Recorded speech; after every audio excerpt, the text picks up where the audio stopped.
আসসালামু আলাইকুম সবাইকে। আশা করি সবাই অনেক অনেক ভালো আছে।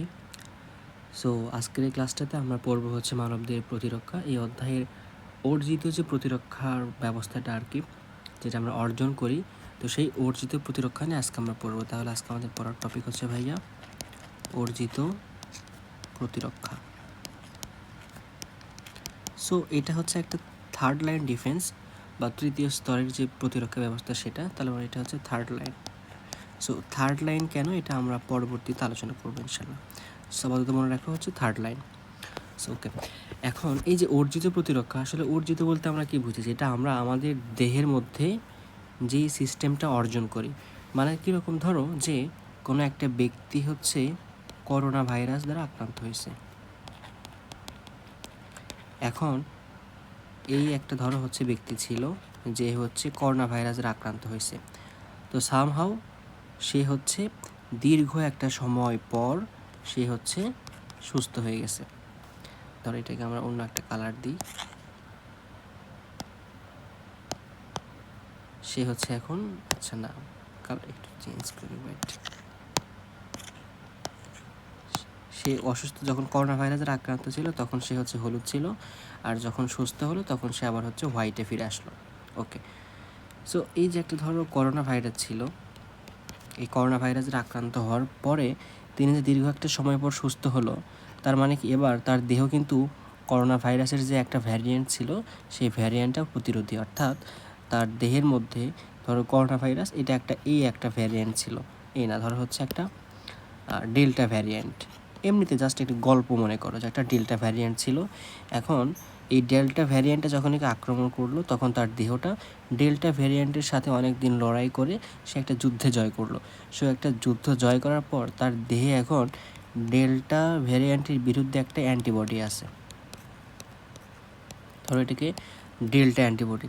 দেখো এই ডেল্টাতে একটা হচ্ছে জীবাণু ছিল।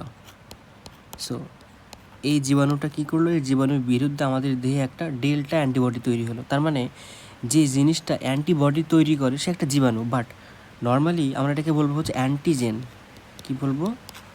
অ্যান্টিজেন। জেন মানে কি? জেন মানে হচ্ছে জেনারেট বা হচ্ছে তৈরি করা। তার মানে যে জিনিসটা অ্যান্টিবডি তৈরি করে তাকে আমরা বলি হচ্ছে অ্যান্টিজেন। তাহলে ভাই বোঝা গেল হোয়াট ইজ অ্যান্টিজেন এবং অ্যান্টিবডি। অ্যান্টিবডিটা কী করে? অ্যান্টিবডি হচ্ছে আমাদের দেহের প্রতিরক্ষা করে, আর অ্যান্টিজেনটা কী করবে? যে হচ্ছে অ্যান্টিবডিটা তৈরি করবে বা অ্যান্টিবডি তৈরিতে উদ্বুদ্ধ করবে আমাদের দেহকে, সেইটাই হচ্ছে অ্যান্টিজেন। ওকে, আচ্ছা, আশা করি এই বিষয়টা বুঝতে পারছো। এবার চলো আমরা আরেকটা টপিক বুঝে আসি। সেইটা হচ্ছে যে এই যে দীর্ঘ একটা সময় গেল, আমি একটু বললাম যে এখানে ধরো প্রায় 14 দিন বা 20 দিন একটা সময় লাগছে। এই সময়ের পর সে সুস্থ হয়েছে। এখন এই 14 বা 20 দিনে শুরু থেকে শেষ পর্যন্ত কি কি ঘটনা ঘটলো এটা আমাদের একটু জানতে হবে। যেমন ধরো যখন কোনো একটা এই জীবাণু বা অ্যান্টিজেন যখন কোনো একটা দেহে অ্যাটাক করে, দেহ ফার্স্ট অফ অল কিন্তু অনেক ভয় পেয়ে যায়, যেহেতু আননোন, চেনে না, যেটা আবার কে আসলো, কোথা থেকে আসলো। সো দেহের মধ্যে কিন্তু একটা ভীতির সৃষ্টি হয়। তারপরে কি হলো, যে দেহের মধ্যে ভীতির সৃষ্টি হলো কি দ্বারা? এই যে আননোন যে অ্যান্টিজেনটা দ্বারা, অ্যান্টিজেন অথবা জীবাণু যখন আমাদের দেহ এটাকে চিনতে পারছে না, তখন কিন্তু এই ভীতির সৃষ্টিটা হলো, বা থ্রেড যেটাকে আমরা বলি। সো এখানে আমাদের বই আরেকটা ওয়ার্ডে ইউজ করছে, সেটা হচ্ছে MAC। এটা পূর্ণরূপ কি? Major histocompatibility complex. সো এটা হচ্ছে আমাদের তাহলে ভীতি যে পর্যায়টা আছে, এই ভীতি পর্যায়ে হচ্ছে আমাদের নর্মালি আমরা একটু দেহটা আমাদের ভয় পেয়ে যায়। আচ্ছা ঠিক আছে, এরপরে কি হলো, দেহে যখন ভীতিটা সঞ্চয় হলো তখন এই যে ভয়টা পাইলো, আমাদের দেহের নর্মাল যে প্রোটেকশন যেটা, সেটা কী করে? ম্যাক্রোফেজ করে, রাইট? সো ম্যাক্রোফেজ তখন কি করবে? সে খুঁজবে, এই জীবাণুটাকে খুঁজে বের করবে যে আসলে এইটা কে আসে, এই জীবাণুটা যে আসলো এই আবার কে, দেখি ভাই তোমাকে একটু খুঁজে বের করি। তার মানে তখন এই ম্যাক্রোফেজটা সারা দেহে সংবাহিত হবে।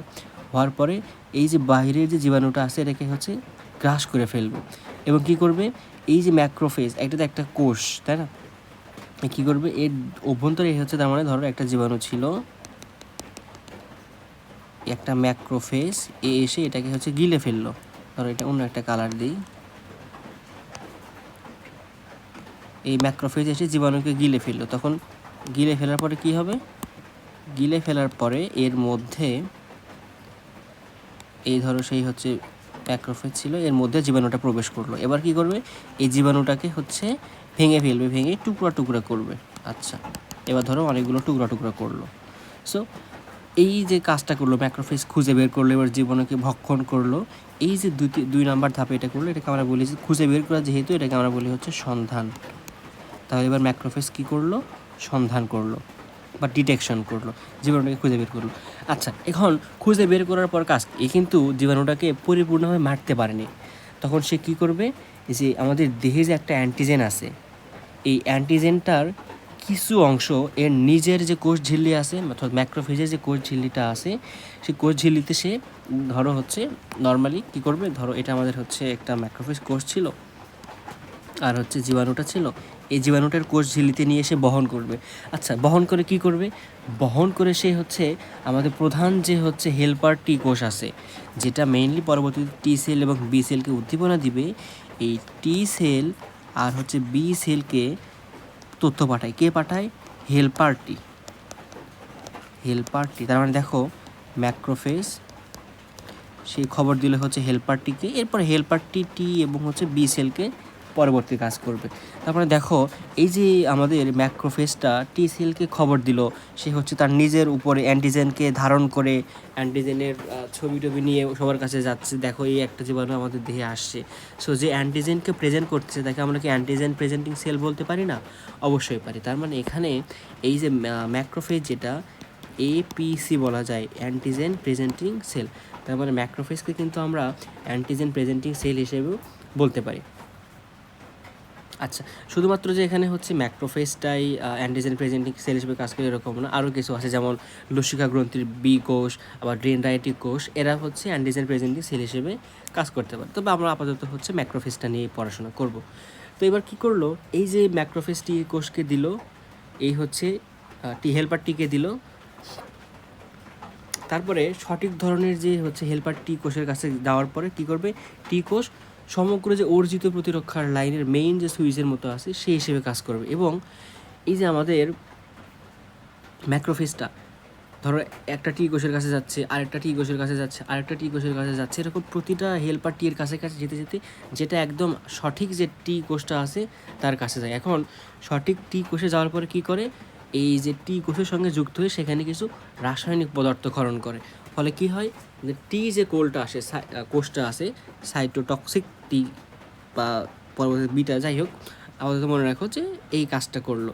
তো দেখো ম্যাক্রোফেজ সন্ধান করার পর, তাহলে সন্ধান করলো, পেটের মধ্যে নিল, নেওয়ার পরে 3 নম্বরে যে কাজটা করলো সে হচ্ছে হেল্পারটিকে খুঁজতে গেল বা হেল্পারটিকে সতর্ক করে দিল। কীভাবে সতর্ক করলো, এই যে হচ্ছে এপিসির মাধ্যমে, অ্যান্টিজেন প্রেজেন্টিং সেলের মাধ্যমে কিন্তু সতর্ক করে দিল। রাইট, কাকে সতর্ক করলো, হেল্পারটিকে, হেল্পারটি। আচ্ছা, এবার কি হলো, এই যে হেল্পারটিটা হচ্ছে সতর্ক হয়ে গেল, সে কী করবে, জাস্ট উইথিন আওয়ার্স, কয়েক ঘন্টার মধ্যে সে হচ্ছে নিজস্ব কিছু রাসায়নিক পদার্থ ক্ষরণ করে। কি করে, এই ক্ষরণের ফলে উদ্দীপ্ত সঠিক যে আমার দরকার, যে বিটা কোষটা যে বি কোষ দরকার, বি লিম্ফোসাইট বা সাইটোটক্সিক টি কোষ দরকার, সেই কোষকে নির্দিষ্ট অ্যান্টিজেনকে আটকাতে এগিয়ে আসে। মানে ধরো টি কোষটা হচ্ছে বললো যে আমার কাছে এবার এই জীবাণুটা আছে, সেই অনুযায়ী সে তার কিছু রাসায়নিক পদার্থ ক্ষরণ করলো। সো এই রাসায়নিক পদার্থ ক্ষরণ করার কারণে আমাদের যে বি কোষ এবং হচ্ছে টি সেল, তা বি সেল এবং টি সেল যারা এই জীবাণুকে ধ্বংস করতে আসবে তাদের কাছে একটা অ্যালার্ম চলে গেল বা হচ্ছে একটা বিপদ সংকেত চলে গেল, যে দেখো ভাই, আমি একটা হেল্পারটি, সো আমার কাছে এই ধরনের একটা জীবাণু আছে এবং আমি তোমাদের এই জীবাণুর জন্য এই রাসায়নিক পদার্থ ক্ষরণ করলাম। তখন এই রাসায়নিক পদার্থকে অনুযায়ী তখন নির্দিষ্ট ধরনের বি সেল এবং হচ্ছে টি সেল চলে আসবে। তার মানে দেখো 4 নাম্বার যে ধাপ, তখন কি করলো, সে হচ্ছে একটা অ্যালার্ম দিল কাদের জন্য, বি কোষ এবং হচ্ছে টি কোষ, বি সেল এবং টি সেলের জন্য একটা হচ্ছে অ্যালার্ম দিল। 4 নম্বরের কাজ হচ্ছে অ্যালার্ম দেওয়া বা বিপদ সংকেত দেওয়া। আচ্ছা, দিল। এই যে এবার হচ্ছে টি সেল এবং বি সেল এরা অ্যালার্ম পাইছে, এরা তখন কী করবে, ধরো বি 12 নাম্বার এমনিতে একটা নাম্বার ধরে এবং টি হচ্ছে 21 নাম্বার, তো এই দুইটা এরা হচ্ছে এই অ্যান্টিজেনের জন্য উপযুক্ত ছিল। এখন এরা দুইজন এসে তার মারতে পারবে না, তখন কি করবে, এরা অনেকগুলো ক্লোন করবে, অনেকগুলো কপি করবে, প্রায় হচ্ছে 100 মিলিয়ন, দ্যাট মিন্স 10 কোটি, অনেকগুলো কপি করবে। কপি করলে কী হবে, যেন ওই জীবাণুটাকে একদম শেষ করতে পারে। কম করে গেলে তো হবে না, যুদ্ধে যাবে, অনেকগুলো সৈন্য নিয়ে যাবে, এটাই তো স্বাভাবিক, রাইট? সো তার মানে সৈন্য সংখ্যাটা বাড়ালো, 10 কোটি বাড়ালো। কিন্তু ঘটনা হয়, এই যে জীবাণুটা যেটা ছিল, এই ধরো যে জীবাণুটা ছিল, এই জীবাণুকে মারার জন্য ফুল 10 কোটি আসে না, 5 কোটি আসে এই জীবাণুকে মারার জন্য, এবং 5 কোটি কী করে, এরা হচ্ছে যুদ্ধের ভিডিওটা করে রাখে। অর্থাৎ এরা এই যে জীবাণুটাকে মারবে, কীভাবে মারবে, কী স্টেপ নিয়ে তারপরে ফাইনালি মারতে পারছিল, রাইট? সো এই যে মারার যে প্রসেসটা, এই বাকি 5 কোটি এরা হচ্ছে নিজেদের মধ্যে ভিডিও আকারে ধারণ করে সেভ করে রাখবে যে পরবর্তীটির জন্য সংরক্ষণ করবে। তো যেহেতু সেভ করে রাখতেছে, এগুলোকে আমরা বলি হচ্ছে স্মৃতিকোষ, যারা কি করে, যুদ্ধের ভিডিওটা সেভ করে রাখে। এবং বাকি যে 5 কোটি এরা কাজ করতেছে, এদের আমরা বলি হচ্ছে, যেহেতু কাজ করে, যেটাকে বলা হয় কার্যকরী কোষ, কার্যকরী সেল। সো তার মানে 10 কোটি হচ্ছে কোলন হওয়ার পরে দুইটা ভাগ হয়ে গেল, একটা হচ্ছে স্মৃতিকোষ এবং একটা হচ্ছে কার্যকরী কোষ। স্মৃতিকোষ কী করে, স্মৃতিকোষ হচ্ছে এটাকে, এই যে ভিডিওটা সংরক্ষণ করে, আর কার্যকরী কোষ জীবাণুকে ধ্বংস করে। সো এই যে কার্যকরী কোষটা জীবাণুকে ধ্বংস করে, এটা হচ্ছে দুইটা ভাবে করে। কিভাবে, টি সেল এবং বি সেলের মাধ্যমে, টি সেল এবং হচ্ছে বি সেলের মাধ্যমে। টি এবং বি কি আমরা একটু পরে আসতেছি, ওকে? তাহলে বলো তো, যদি বলা হয় কোনাল যে সিলেকশন, এটা কোথায় হয়? 4 নাম্বার ধাপে তো অ্যালার্ম দিল, বাট 5 নাম্বার যে ধাপ, যেটা খুবই ইম্পর্টেন্ট, সেটা হচ্ছে যে আমাদের যেটা ফিক্সড যে প্রতিরক্ষা সিস্টেম, এটাকে আমরা বলি হচ্ছে নির্দিষ্ট প্রতিরক্ষা নির্মাণ।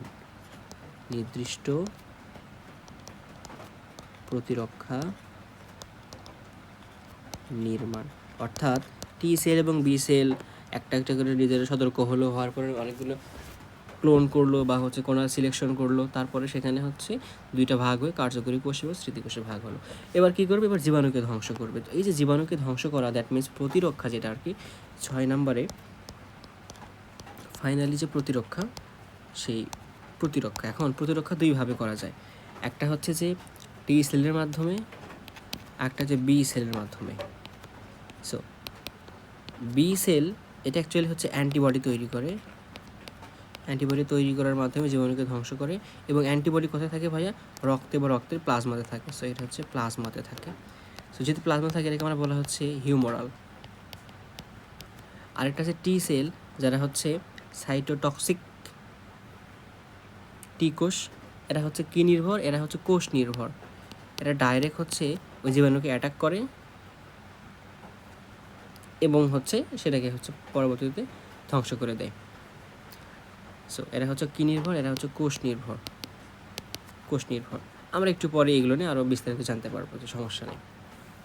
তো কী করে দেখো, যে সাইটোটক্সিক টি কোষ, এরা হচ্ছে একদম কোষ নির্ভর সাড়া নেয়। প্রথমত কার্যকর যে টি কোষ আছে সেটা। তো এইসব কোষ কী করে, অ্যান্টিজেন বাহী যে কোষগুলো আছে, দ্যাট মিনস জীবাণুগুলো, সেগুলোকে একদম ধ্বংস করে দেয়। যখন এই যে ধরো হচ্ছে যে সাইটোটক্সিক যে টি কোষটা আছে, এরা যখন এই জীবাণুকে ধ্বংস করে, তখন মেইনলি 2টা প্রসেস বা 3টা প্রসেস, কয়েকটা প্রসেসে কাজ করে। হ্যাঁ, প্রথমত হচ্ছে কী করে, যে সাইটোটক্সিক টি কোষ যখন অ্যান্টিজেন উপস্থানকারী কোষের, দ্যাট মিনস এপিসি এর সম্মুখীন হয়, এবং যখন একটি হেল্পার টি সাইটোটক্সিক কোষকে সক্রিয় করতে এক ধরনের রাসায়নিক পদার্থ ক্ষরণ করে। তার মানে যখন এপিসি এসে টি সেলকে বলে, আবার একই সাথে হেল্পার টি এসেও টি সেলকে বলে যে হ্যাঁ ঠিক আছে, তুমি এবার সক্রিয় হও। তার মানে টি সেলে কে আসে, 2টা আসে। একটা হচ্ছে এপিসি এসে বলে, ম্যাক্রোফেজ এসে বলে এখানে, আর হচ্ছে হেল্পার টি এসে কিন্তু কাকে বলে, এই সাইটোটক্সিক টিকে এসে বলে। কি বলে যে একটা জীবাণু আসে ওটাকে ধ্বংস করতে হবে, তারপরে এটা হচ্ছে কী করে দেয়, এরা ধ্বংস করে দেয়। বাট বি কোষ কী করে, এরা হচ্ছে প্লাজমার মধ্যে অ্যান্টিবডি তৈরি করে, যারা একটা নির্দিষ্ট একটা প্রতিরক্ষা ব্যবস্থা সৃষ্টি করে। আপাতত এর থেকে বেশি কিছু এখান থেকে জানার দরকার নেই। তারপরে 7 নম্বরে আমরা একটু আগে সেভ রাখছিলাম স্মৃতিকোষ। স্মৃতিকোষ দ্বারা কী করে ভাইয়া, যেন পরবর্তীতে ধরো এবার এই লোকটার আবার করোনা ভাইরাস হয়েছে, আক্রান্ত হয়েছে, but same variant, delta variant, তখন কিন্তু আর এরকম 14 থেকে 20 দিন সময় লাগবে না, কারণ অলরেডি তার দেহের মধ্যে অ্যান্টিবডিটা আছে। অ্যান্টিবডি আছে বলতে কী আছে, ওই যে আমাদের 5 কোটি রেখে দিয়েছিলাম স্মৃতিকোষ হিসেবে, ওই 5 কোটি এবার কী করবে, এই করোনা ভাইরাসকে ভিড়ে দেখাবে, দেখ তোর বাবা আসছিল, তাকে আমরা এইভাবে মারছিলাম। সো তখন কী করবে, এরা আর করোনা ভাইরাস তখন এখানে আর তাদের শক্তি দেখাতে পারবে না, এমনি অটোমেটিক্যালি সুস্থ হয়ে যাবে, রোগের ব্যক্তির ক্ষেত্রে আর তেমন কোনো প্রভাব ফেলতে পারবে না।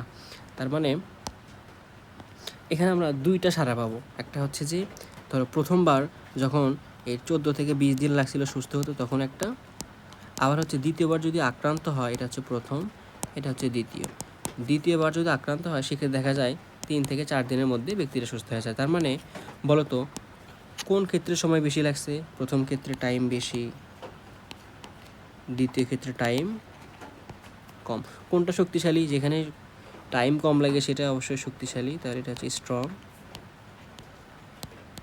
আর এটার স্ট্রংটা কিন্তু অনেক কম। এর মধ্যে প্রথমটাকে বলা হয় মুখ্য সারা, আর দ্বিতীয়টাকে বলা হয় গৌণ সারা, সেকেন্ডারি, যেহেতু দ্বিতীয় গৌণ সারা। সো তাহলে আমরা স্মৃতিকোষ যেটা ছিল সেটাকে, এই যে প্রসেস যেটা, এই প্রসেসের নাম আসলে কিন্তু অতন্দ্র প্রহরা। বুঝতে পেরেছো? তার মানে অতন্দ্র প্রহরাতে কে কাজ করে, স্মৃতিকোষ কাজ করে। তো এই যে আমাদের হচ্ছে 6টা ধাপ আছে, আমরা মোটামুটি সবগুলো বুঝতেই পারলাম। প্রথমে আসলো, দেহকে ভয় দেখালো, তারপরে ম্যাক্রোফেজ খুঁজে বের করলো, ম্যাক্রোফেজ তারপরে চলে গেল হেল্পার টি এর কাছে, হেল্পার টি চলে গেল হচ্ছে প্রতিরক্ষা ব্যবস্থার কাছে, অর্থাৎ টি সেল এবং হচ্ছে বি সেলের কাছে।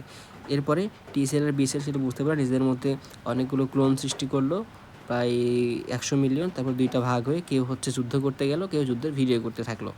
আচ্ছা, তারপরে কি করলো, এই যে প্রতিরক্ষার ব্যবস্থা 2ভাবে হয়, একটা হচ্ছে সেল মিডিয়েট, একটা হচ্ছে হিউমারাল বা অ্যান্টিবডি নির্ভর। ওকে, 2ভাবে মারতে পারে, এটা কীভাবে মারে আমরা পরে দেখব। তারপরে ওই যে ভিডিওটা যারা করছিল তাদের ভূমিকাও এখানে আছে, যে কেউ হচ্ছে মুখ্য সারা, কেউ হচ্ছে গৌণ সারা। তো এই হচ্ছে আমাদের যে অর্জিত যে প্রতিরক্ষার সিস্টেমের, সেটার হচ্ছে কীভাবে ধাপগুলো আছে। আমরা আশা করি এই ধাপগুলো নিয়ে আমাদের আর কোনো প্রবলেম হবে না। ওকে, সো এই হচ্ছে আজকে আমাদের ক্লাস। এর পরবর্তীতে আমরা অ্যান্টিবডির প্রকারভেদগুলো নিয়ে আলোচনা করবো ইনশাল্লাহ।